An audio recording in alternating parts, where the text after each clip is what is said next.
দৃশ্য খুবই সুন্দর পরিবেশ। এই দেখো দাগ দেখা যাচ্ছে, পানি কমে গেছে, যে দেখতে পাচ্ছ কিনা জানি না, তোমাদেরকে দেখাচ্ছি।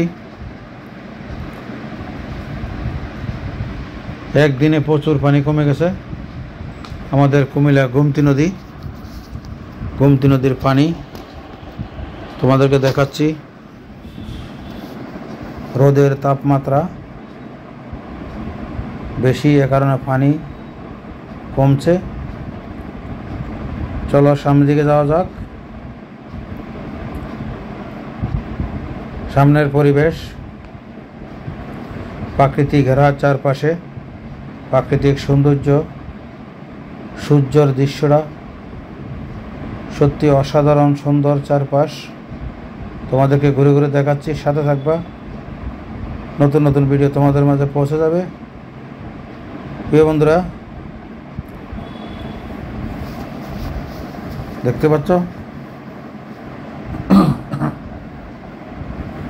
খুবই সুন্দর লাগে এই দৃশ্যগুলা আমাদের কুমিল্লা।